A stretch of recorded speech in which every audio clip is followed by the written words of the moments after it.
When I'm walking down the street. I do want to say to Doni and many of you in this room that over a very long career in this city, all of you have helped me and my colleagues tell the truth and to try to tell.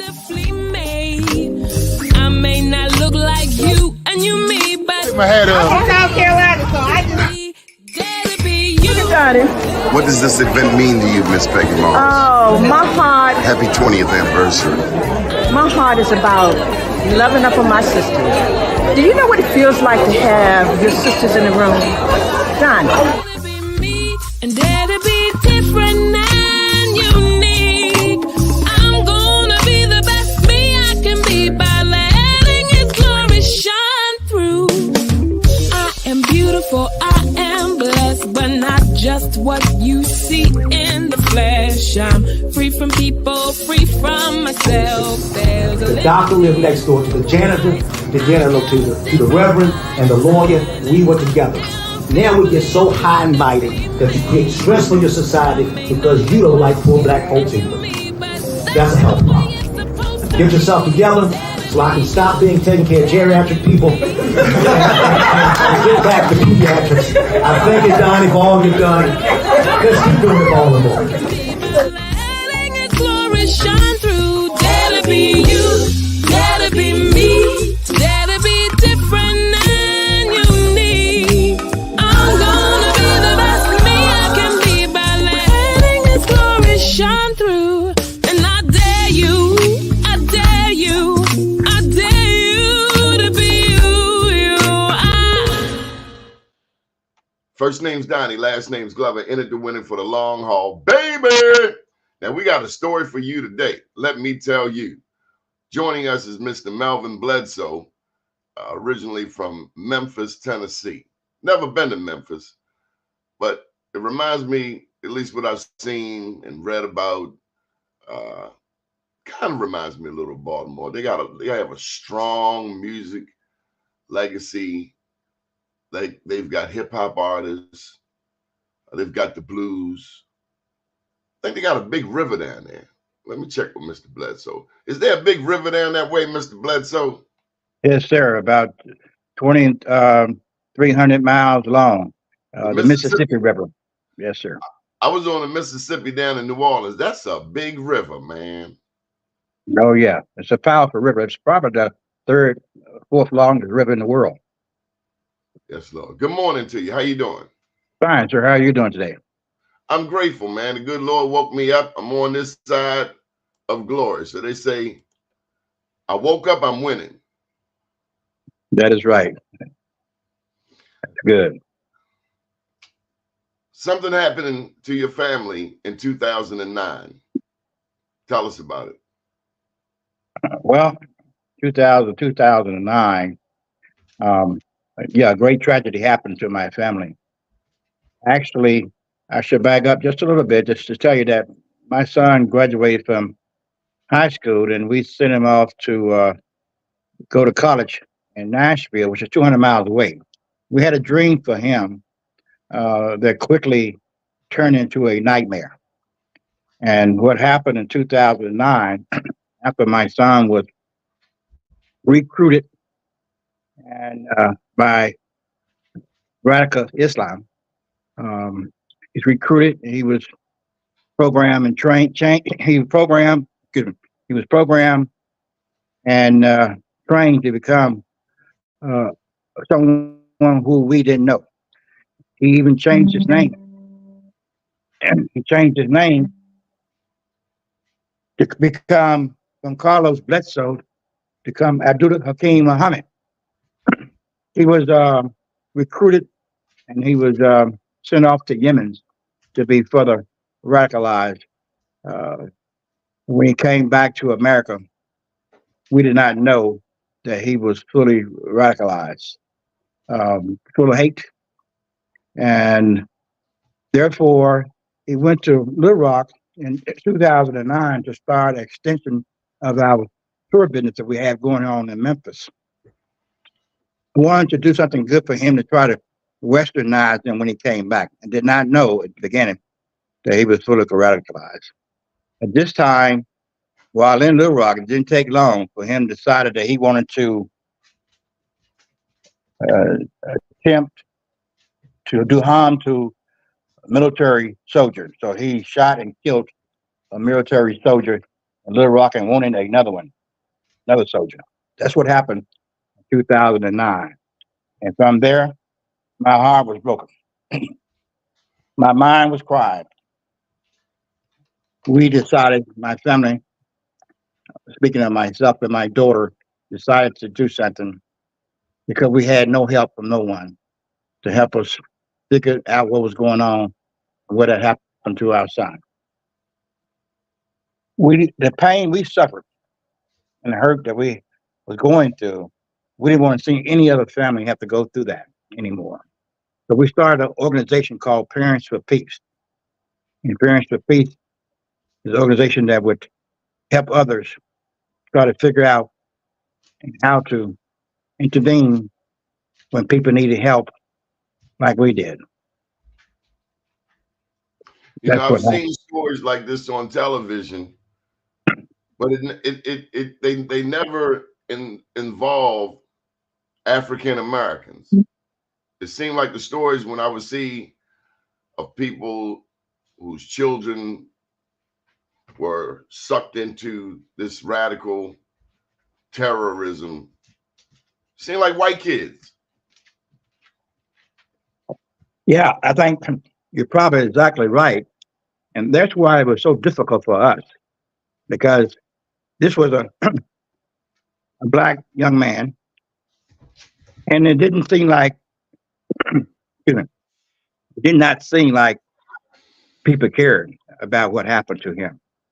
And that's where I think was things went very wrong uh, for the American government, uh, the administration, uh, and the authorities at that time because they didn't care about who he was because he was a black man.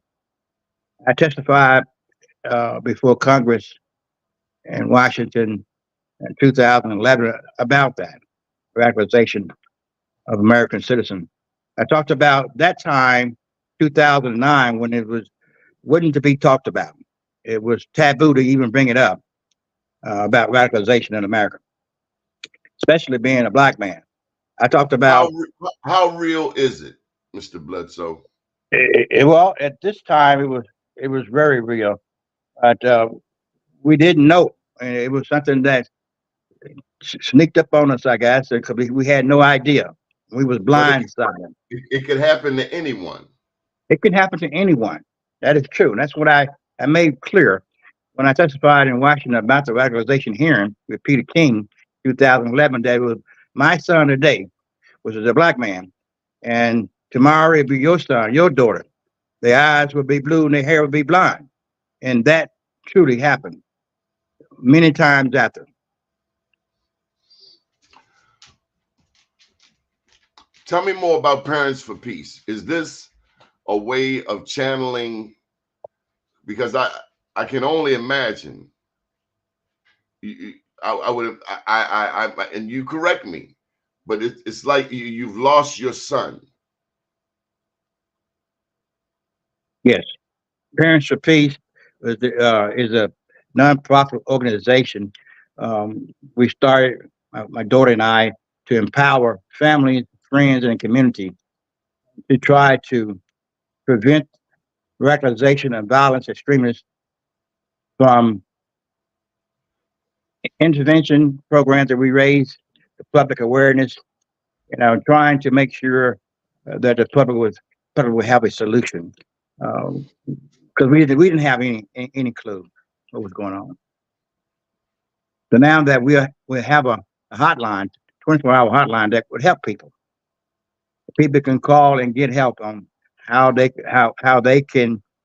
could intervene and try to put them on the right path.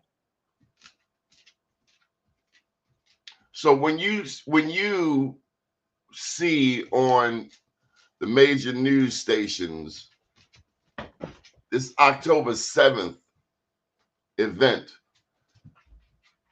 where people from the Gaza Strip Hamas, they attack Israel. Israel's 9/11. What thoughts go through your mind? Well, what thoughts go to my mind? It's wrong for anyone to try to harm others because of their belief. Um, However, but I think that it's been a long history of in the Middle East of what's been going on between Israel and the Palestinians, um, which I feel bad about it because it's we all are God's children, and I think that what Palestinian people are really asking for, in my opinion, they want peace, they want freedom.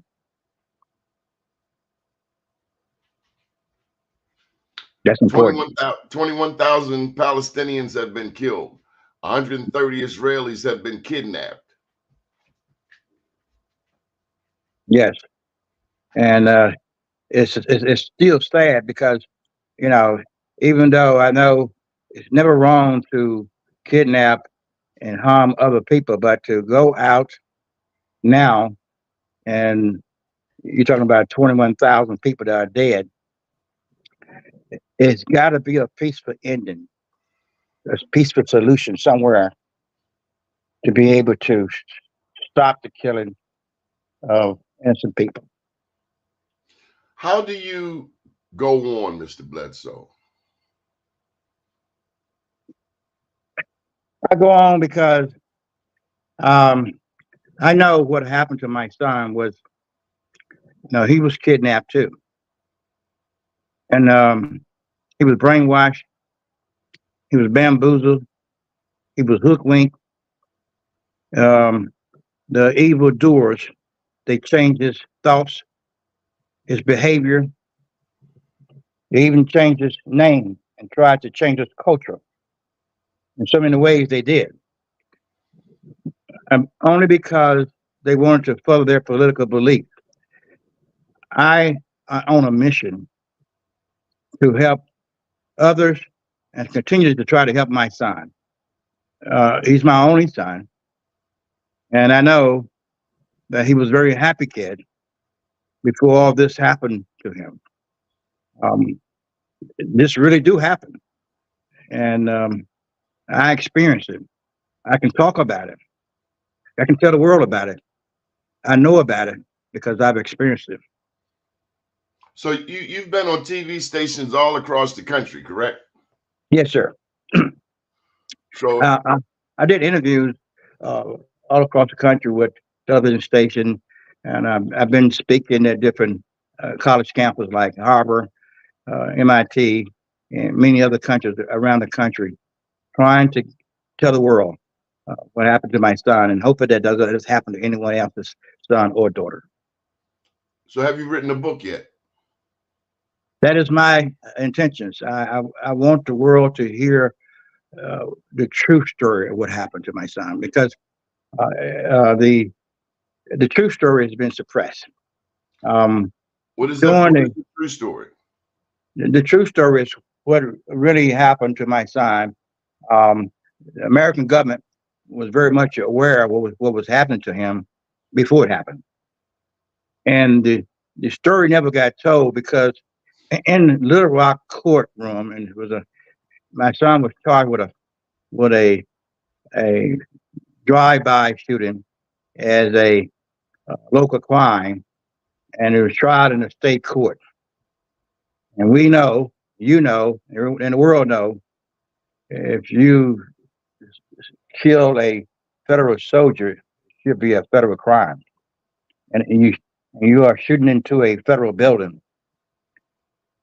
Well, the true story is that the American government knew of my son's behavior and what had happened to him when he was being radicalized for the 2 years before he actually committed the crime. So therefore, the true story never got told. I'm going to move down a little further, but I'm going to keep myself talking because my dog is waking up.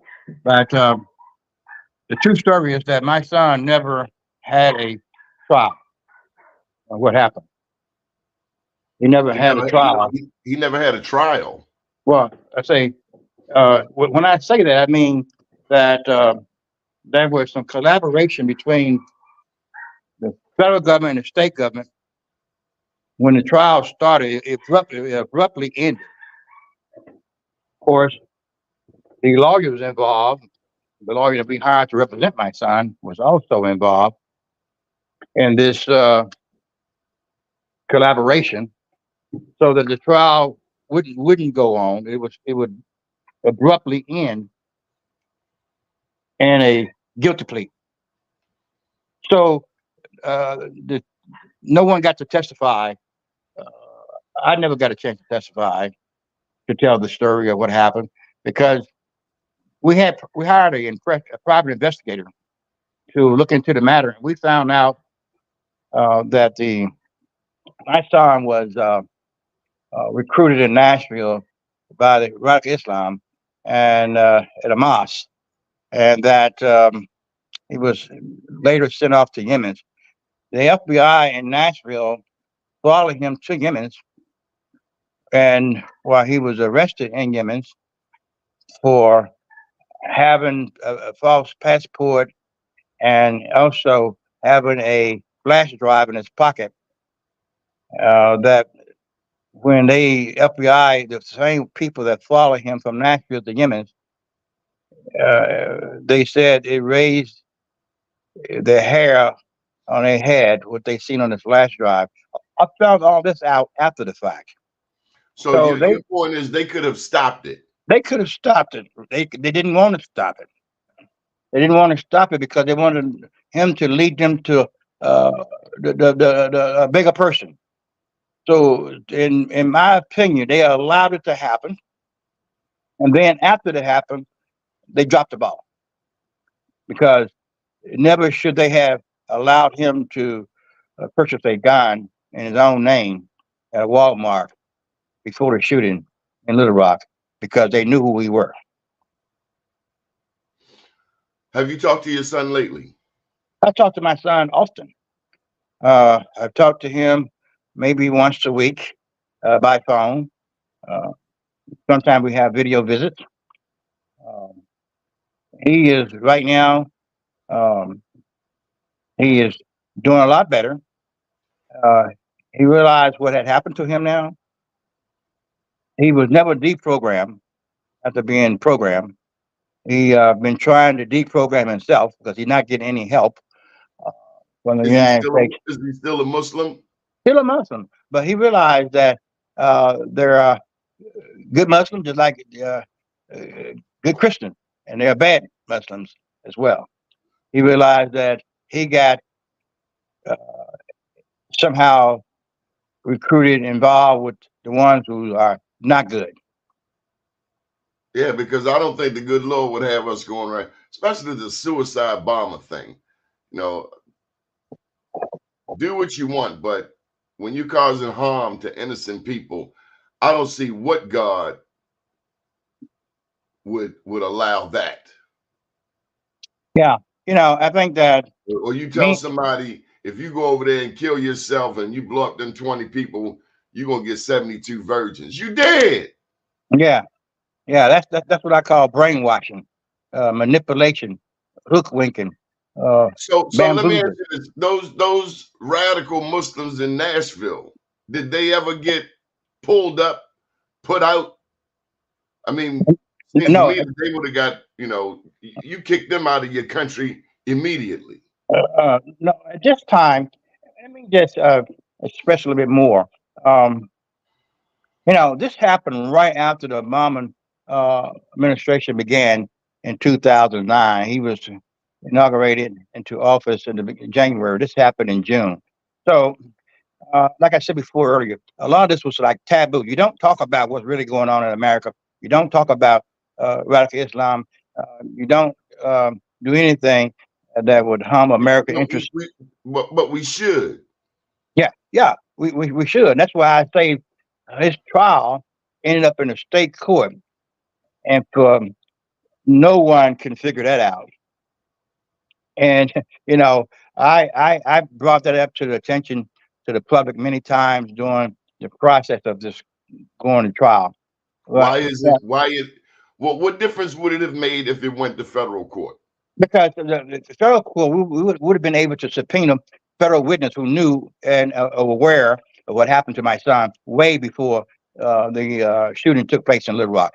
We had people at the embassy in Yemen who we worked with to try to bring him back to America, and I did.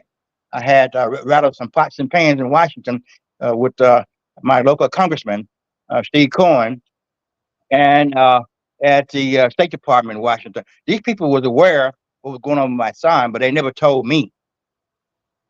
So we were going to subpoena all of these people who was aware of my son's situation, even including the FBI agent who followed him to Yemen. Did it They did make not you want to. want to? Did it make you want to hurt somebody? No, it made me want to do what I did. It started an organization called nonprofit organization called Parents for Peace. I wanted to make sure my my story get told to the world, and it did. But I'm not through. I'm gonna tell the whole story. Sound like a movie to me. Well, it could be one. I think that But you got to write that book first, though. they got to write the book first, right? That's what I got to do. And then if there's anyone out there who's listening that want to point me in the right direction on how I can get started with my books, I have a lot of information and Yeah, I facts. can tell you. I can I tell got you facts. if you're not going to write it, then you get yourself a recording mechanism and you start recording and you write down your list of chapters, like 10 chapters, Yes, organize it, and then start going to work. If you're not going to write it, then talk it. And then you yes, get somebody to take the audio and transcribe it. yes, sir. I appreciate that information because I woke up the other morning and I It's was a new looking through. year. Yes, it's new year. It's a brand new year, and I woke up the other morning, which been heavy on my mind for uh, almost 15 years now. What happened to my son, and and the story had to be told. The real true story, the the story that needs to be heard by the world and by especially the American people. I wrote 2 books. You can do it. If I Yes, did sir. it, you can do it. Yes, sir. Yes, sir. I'm looking at that. When I picked up my Rolodex, when I went to Washington, and you were there, we went to the White House. I was invited by the Biden administration to come as the organization uh, they call United We Stand, and they invited 200-300 people to the White House that day. And Along with everybody had a beautiful story. we had a beautiful story. Al Sharpton was there. Susan Rice, a very beautiful lady who uh, hosted everyone. Everyone had a beautiful story, and I met so many different people. And that's when I met you at that time, and I held on to your card. And the other day, I picked it up, and I know it was because God wanted me to talk to you again. I remember that day. It was a very gracious day, and everybody had a story. Some of those stories involved loss. People had lost loved ones, and we can at least say that your son is still amongst the living. Yes, and that's because God's will, and I know it's because of God's will because God's not through with him. Uh, he's willing to help with Parents for Peace. He wants to be able to help intervene with other people who are being radicalized and recruited. But in the state court, in the state government, won't allow that to happen. And that's why we're trying to get the federal government more involved again now so they can allow him to help save other people. He wants to help. Are you a Christian? I'm a Christian. I'm a Baptist Christian. Would you say that your faith has been strengthened? Yes, I would say that with a wholehearted. Um, I have been searching for a new church home. My wife and I, we feel that we have found this home. And this year we are planning to become a member of this new church in Memphis that we've been visiting for the last year or so. Memphis has a strong music history, right? Yes, blues, soul, and rock and roll, and hip hop. Hip hop. Tell me about the hip hop. Well, it's a big scene here in Memphis. You know, the rap music and all the different rappers and the music we have here in Memphis. Um, Yo Gotti and there are many others too. That's my guy. That's Yo Gotti. Yeah. Yo Gotti is a very strong president in Memphis. In fact, he went to high school with my daughter. So give me one of them Baptist songs y'all sing down there. One of the good got the song, "Oh, when the gates opens, when the gates open, we're gonna come walking through." You ever heard the song By and By? Yes, I hear it all the time. By and by, when the morning comes, when the saints of God shall gather home, Yes, and then we'll they have tell a the story of how right. That's we've overcome. We'll understand it better by and by. That was my grandma's song. She was a Baptist, number 325 in the Baptist hymnal. By and by. I used to play it on the piano, and when I get to the end, I'd mess it up. She said, it don't go like that. yeah. Well, let me tell you, Memphis is the home of Church and God in Christ, which started here. The Church of God in Christ Bishop Charles Mason started the congregation of Church of God in Christ, and they have a convention here in Memphis every year for the last probably 80 years or more. When the saints come marching home. Oh, that's the people with the tubas and the trombones and the trumpets. Oh, and they dance too. Yeah, they do. They got the whole daggone orchestra. Yes, sir. Yeah, Bishop Mason, and of course Bishop Patterson uh, was is a singing he was a singing preacher, and he was led to church here in the Memphis area and throughout the world. He was here in Memphis as well, and he had a church in Detroit, Michigan. You know, maybe your son will write a book. Well, he has to have the opportunity. Uh, in the state prison where he's located in Arkansas, they don't rehabilitate you. Of course They not. don't want to help you. They don't want you helping yourself either. But it's me. I'm outside. I'm a free American citizen. I am going to happen. God is going to happen, and I won't stop to the bitter end. How can people get in touch with you, Mr. Bledsoe, if they want to assist you? They can contact Parents for Peace. Our operation office headquarters is in Boston, Massachusetts, and they can just Google the uh, website parentsforpeace.org, and there we have a operation person there who can take over from there. What is your prayer? My prayer is that one day God allowed me to hold hands and love on my son once again. He was kidnapped. He was taken away from us. Do you think you'll hit the streets again before it's all said and done? You think you'll come home? Well, I pray that he will. I speak it that he will. And I have a good feeling that he will one day. We do. Mr. Bledsoe, I know this was a difficult conversation for you to have. I pray that we have touched somebody out there. I pray that somebody has learned something, and that may we all be aware of what's happening, not just here in America, but the interrelationship with other countries like Yemen. I mean, right now we see what's going on the Gaza Strip. Yes. And we as African Americans, we are just as globally aware as we are locally aware. So may we all continue to stay sober and vigilant and keep our eyes on the prize. But we commend you for hanging in there with your son. So often black daddies aren't around for the sons. You see it, I see it, but I'm glad you're there for your son. Yes, sir. And thank you for having me on this morning. God bless you. Yes, sir. Good morning, world.